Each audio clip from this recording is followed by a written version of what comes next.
It's time for The Story Behind the Person, featuring lively, in-depth conversation with compelling guests from our community.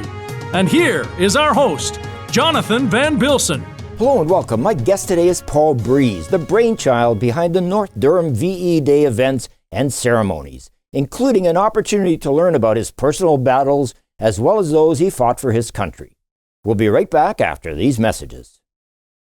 Not all Canadians have the time or desire to manage their finances.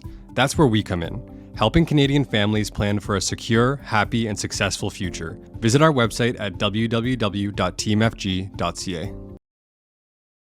At Voss, your independent grocer, it's all about hometown living and shopping.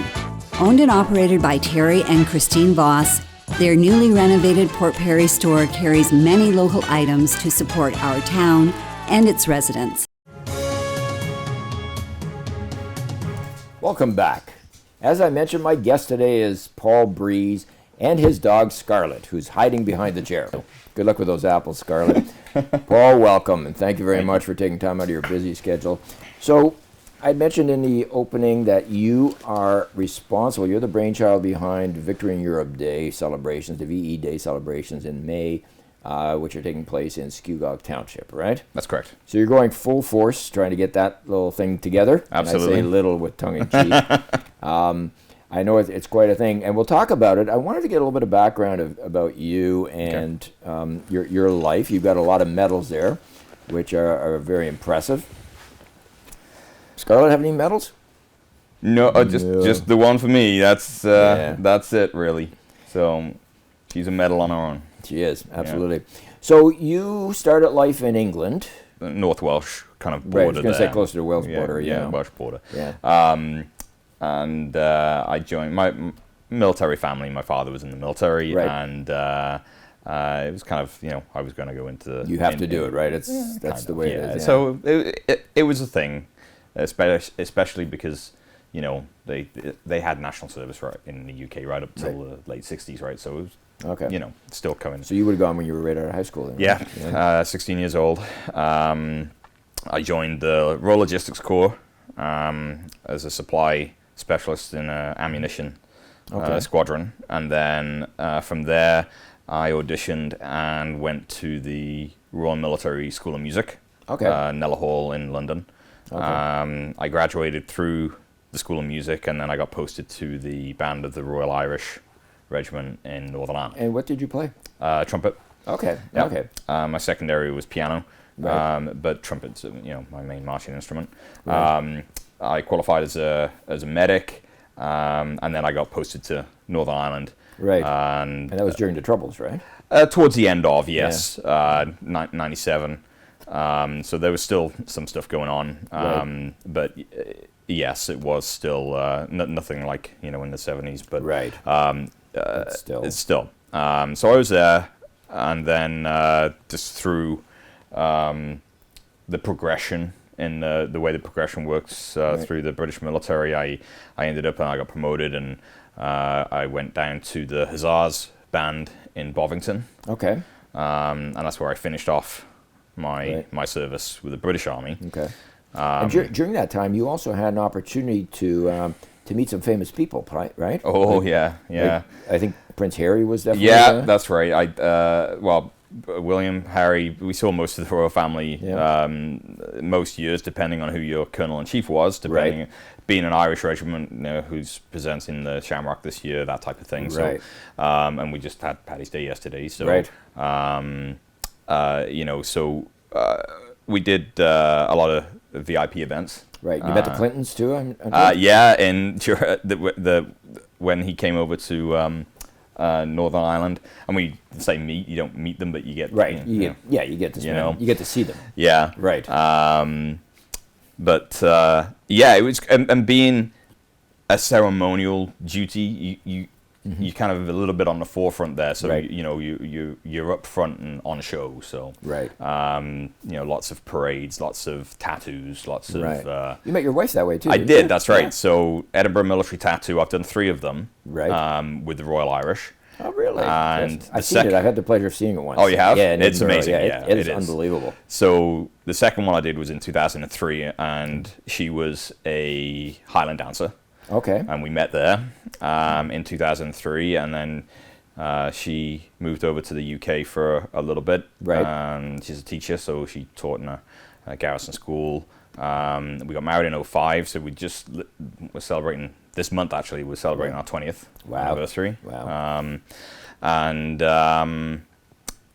Just the way the stars lined up, we ended up back in Canada. She's from Caledon. Okay. Well, she's Canadian. Yeah, she's Canadian, okay. born and raised in Caledon. So we ended up back here. Right. She's still high school with TDSB. Had you been to Canada before? I had, yeah. I did a posting Yeah. with the British Army when I was with the Royal Irish. Actually, I did a posting in Suffield. Okay. Okay. So we were between Suffield and Medicine Hat, Wainwright. Right. That was in 2000. So Okay. quite a while ago. So, and then you when you came to Canada, obviously you left the British Army. Yes. And When you leave the regular British Army, you have to serve in the reserves. You don't get a choice. Oh, okay. So I being in a Commonwealth country, Right. I just transferred my reserve entitlement to the Canadian Forces. so it was easy for you to Very immigrate to easy, Canada. yeah. And I came straight into the Lawn Scots in Brampton. Okay. And just did my reserve entitlement with them. And at the same time, I joined the Toronto Police Service. Okay. Okay. So Because, I guess the Reserve Army doesn't pay a whole lot of No. mortgage payments, right? That's right. Okay. And I went through the regular training program, Right. the General Constable training program, and I ended up kind of not leaning towards, but being specifically trained in death investigations. Okay. That's interesting. You were a homicide detective too, right?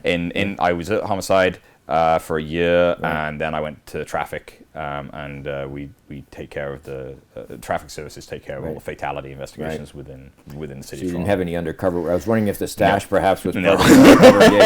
Actually, this came later. So, no, that wasn't really my sort of wheelhouse. Right. I like the investigations. I like the uniform work as well. So yeah, I did. I ended up doing 15 years with Toronto Police. So the fatality investigation, I guess I didn't really realize that people specialize in that. Yeah. I've never been involved in that side of things. Yeah. So It's not easy. I can imagine. Hence the service dog. yeah, no kidding. And it can be draining. Yeah.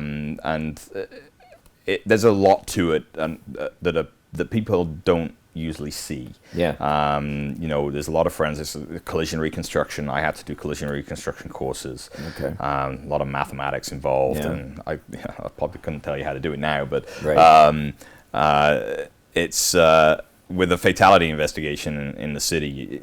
You can be talking 8 to 9 hours of Really? a road closure to complete an Yeah. investigation like that. And I'm sure it's obviously it takes its toll just Yeah. on the physical element of what you see. Yeah. But you're also dealing with people who survived, That's right. who are trying to grieve through this. That's right. And And it's probably the in hardest. shock, right? The hardest thing is Yeah. telling the family and notifying a family is really hard. I know a friend of mine is a doctor, an emergency doctor, and he once had to attend a child that was in a car accident and didn't make it. And I said, how do you live with it? He said, well, I just go home and hug my kids. But for him, it's not a daily occurrence. Whereas for you, it probably would have been not daily, but Not daily. frequent. It was frequent, Yeah. and that was in the end the Yeah. kicker for me. And I was diagnosed with PTSD or complex PTSD eventually in January of Right. I think 2016. Okay. And it was after a fatality, a child Yeah. fatality. But they build up, and course. your body is a bit of a tank. Yeah. And it's slowly dripping out of your emotional tank. But Right. when you have 3 in a week, Yeah. it kind of overflows. a little Especially bit. when you have kids, right? Yes, Yeah. So same age. Yeah, and I mean it's you can be as hardened as you want. You're still a human being. That's right. You don't get past that. Yeah. And I don't know how you do that. How people do that kind of stuff. I have a few friends who have been exposed to PTSD, and there's a lot of help, but it wasn't always that way, right? It's come. There is a lot of help out there, and Mm-hmm. I've done a lot with Project Trauma Support. and they're in Perth, Ontario. Yeah. They're a very, very good. It's a very, very good company, and I went there for a week. Right. I say company is probably the wrong word, but peer support, mentor, clinician-led, and I went back and mentored on the program after as well. Yeah. And that's how I ended up really with Scarlett. With Scarlett. Yes, you. And the support is there, but you've got to ask for it. Of course. And that's one of the hardest things to do. Well, you have to realize that. That's right. I mean, that's always the battle, right? That's is admitting that there is an issue. That's right. And I know going back to the days of World War II and World War I, it was called shell shock, and you know, there was a lot of it like suck it up and get over it. That's right. Prior to that, it was called soldier's heart. Right. Which back in the pre-World War I days, and Sam Sharp, who is an icon now in the PTSD world, was a soldier who committed suicide from North Durham because all his friends that he recruited to go fight with him all passed away, and he blamed himself for that. And but there was there was nothing for him. It was just, you know, that's life, get on with it kind of thing. Yeah. But it's got to affect firefighters. It's got any Absolutely. first responders, right? Without question. Yes. And right. And that's with Scarlett. I was the first police officer in Toronto in the GTA to go back to work as a police officer with a medical service dog. Really? So I was able to pioneer that a little bit, especially with Toronto police. And is this with Scarlett? Yep. Okay. And now they have, I believe they're up to 5, maybe 5 now officers are back with a service dog. Really? But being able to kind of pioneer that and kind of pave the way a little bit, for me was more kind of, I'm helping the next people, the next person who needs that help. Yeah, So. and it's great that it's you know, that you do it, that you're visible with it, because a lot of times people don't want to do it because either embarrassment or they don't accept it or whatever the case, and that doesn't help anybody. Well, I figured I'm a walking billboard. Yeah, exactly. So I might as well embrace that and help Yeah. with the people and help the people coming behind. Right. So that's the way I looked at it, and that's another reason why I got involved with the Legion.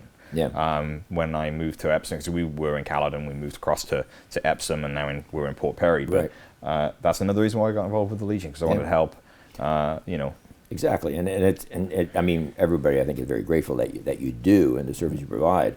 But it's not easy. It's just not easy. I know I had a conversation with Romeo Delaird, and he was talking about a psychiatrist and a psychologist that he sees regularly, and it never leaves you, right? That's right. So it's not good. So we're going to take a quick break. We're going to come back. We're going to talk about VE Day, which is exciting. Absolutely. I'm looking forward to that. So sit tight. We'll be back right after these messages. Pet Value has a fleet of services to help you and your pet live their very best lives.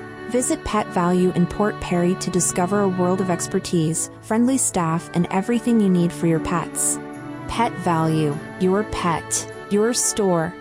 Top care with top stylists. Book your next hair appointment with Port Perry's award-winning hair salon, Rosario Greco Styles. The hair experience you deserve. Book today. Call 905-985-0099.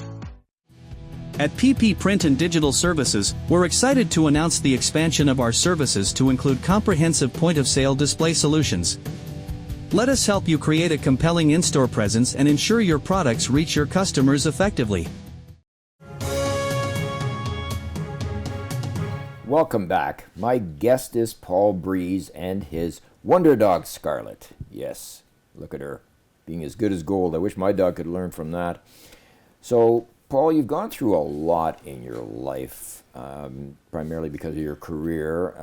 Very commendable how you've managed to survive and live a relatively normal life with all that you've seen and done.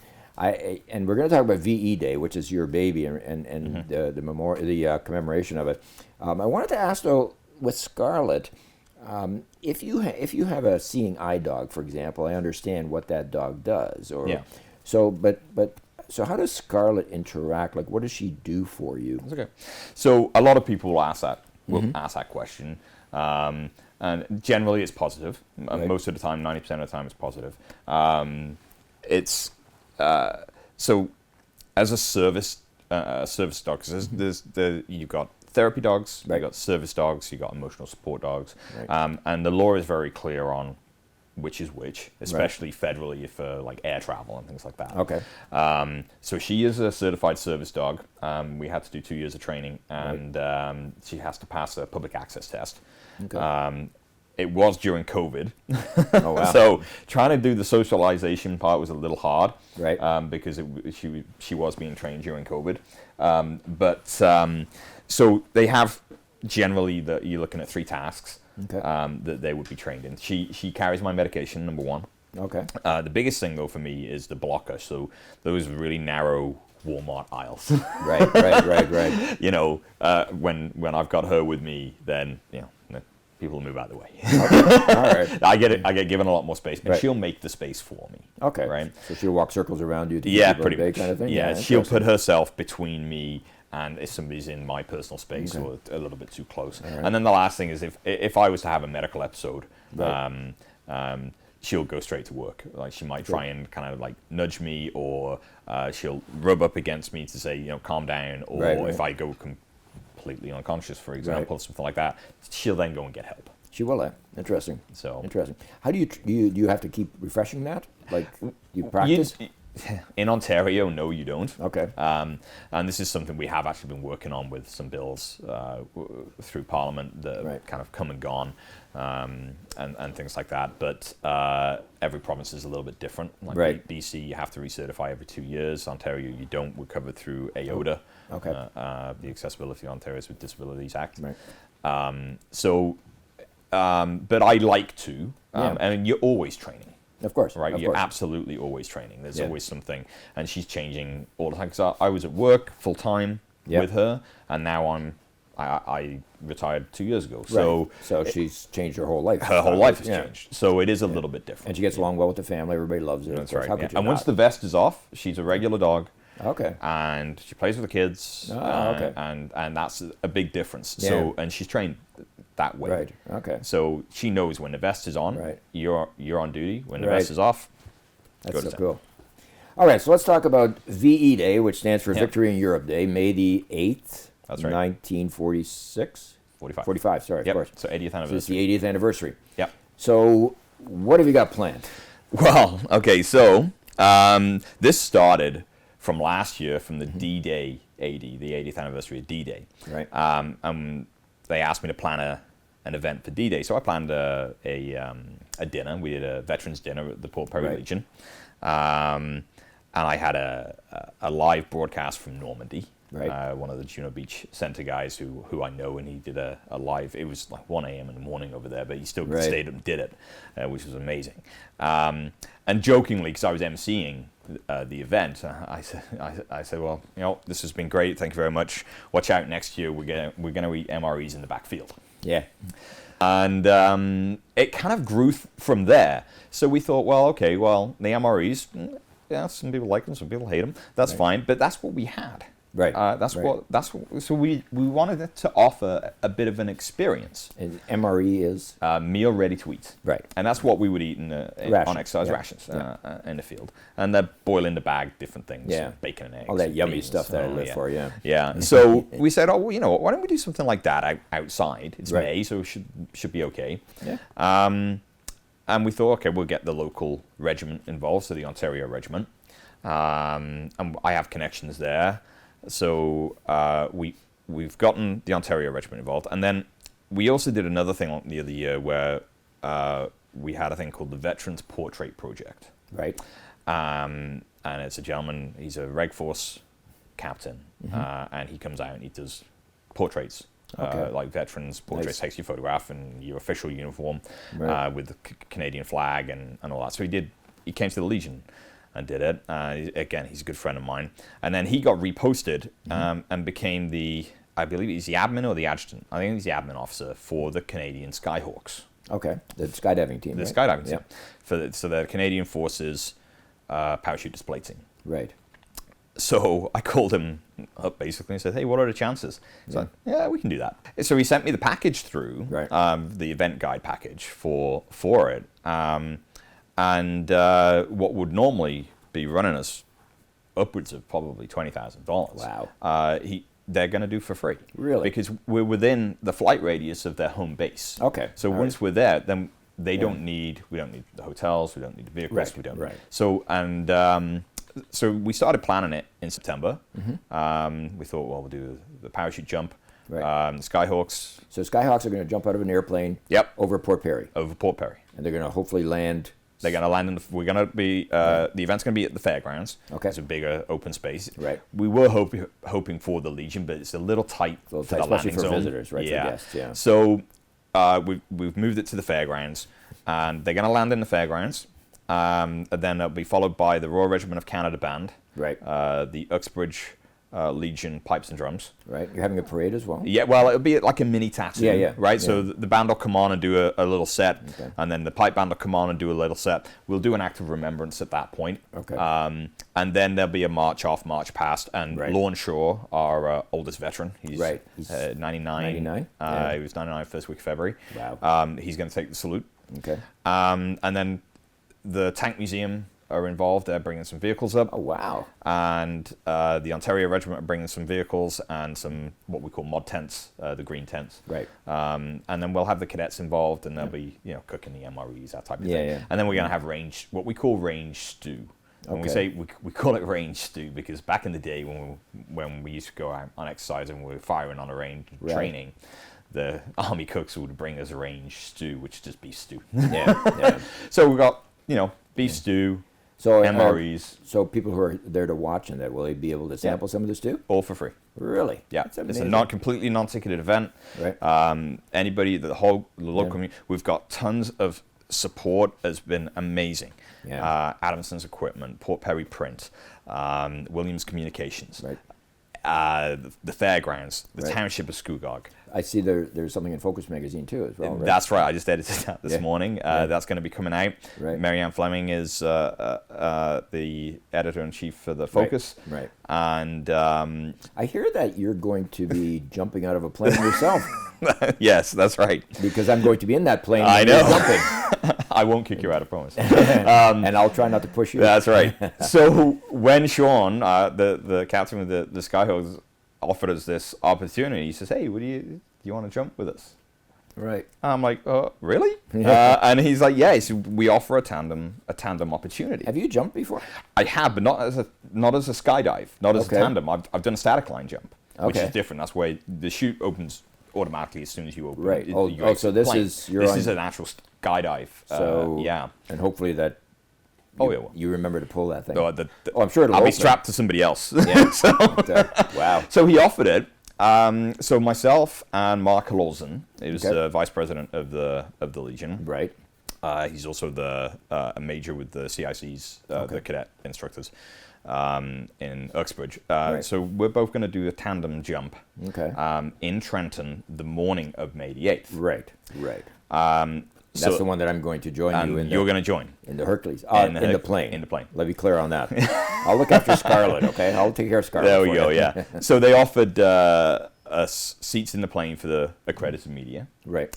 which we've in turn offered to yourself, Yep. and Marianne Fleming of the Scugog, Right. and hopefully some KX96 as well. Right. Jerry Archer is Okay. the hope. We've sent him an invite. And we said, me and Mark, well, we're going to do this tandem skydive. We'll do it for a good cause. Right. So we're going to be fundraising. So what we've done is we wanted something local, Right. but also within the theme of the military and the Legion Right, and of course. helping. Right. So what we've done is I reached out to Colonel Boychin of Wounded Warriors. Okay. And we're going to do a fundraising. This jump is going to be fundraising for Wounded Warriors Canada, but specifically Right. for the Couples Resiliency Program, which is run at Windreach Farm. Oh, nice. So it's very So local it's then. very local. Very local. It's an equine program Right. specifically for couples resiliency Okay. through the Wounded Warriors Canada umbrella. Right. And we can target that fund Right. again specifically, so that way all the monies that we raise will go right to them. Right. Awesome. That is amazing. That's going to be a great day. And that starts around 4 o'clock in the afternoon? Yep, it's a midweek, so it's a Thursday. Right. So we said we'll do like 4 p.m. Right. Start, gates open. 5 p.m. will be the jump window for the Skyhawks, so we just pray to weather gods. Right. Well, they're tough though, right? No matter what the weather is, right? They'll jump. Pretty much. Yeah, unless there's thunderstorms and lightning. Yeah. Well, the segment when I'm in the plane, I want to make sure it's blue skies and no wind, right? Yeah. And then the jump window is 5 till 6, and then the bands will take over from there. And then it's really just enjoy yourself and experience a little bit of the military and see what it's like. It's important to keep it front and center because it was an awful time. Especially last World War was an awful time in a lot of people's families, and to keep that front and center so that we don't forget and hopefully don't run into the same problems again. Right? That's very important. It'll be an interesting day. It'll be a lot of fun. I commend you and your whole team for putting it together. Thank you. It's it can't be an easy task because when you organize something like that, I'm sure that you get everybody or a lot of people telling you why you can't do something. Like I said, the support has been amazing, right. And everybody's been, how can I help you? Durham Regional Police, EMS, Fire Department, the Mayor, Township School Guard. It's a great event. It's going to be a lot different from a traditional Remembrance Day event. And that's what I think is kind of nice about it. It's unique. VE Day, it was victory in Europe. It was we're commemorating. It's a celebration of it was the start of the end of the Second World War. Absolutely, and being Dutch, a lot of my relatives have, are very familiar with you folks and what you did. So, unfortunately, our time has come to an end. We will put some information on the screen as to how people can either donate or find out some more information about it. Okay. We'll do that. Thank you so much for taking time from your busy schedule to be here and bringing Scarlett. Yep. Who's almost sound asleep. Now she's comfortable. Now she's very, very comfortable. But I get Thank you very much for your support as well. So I appreciate it very much. And thank you all for watching. Please join us every month right here for The Story Behind the Person.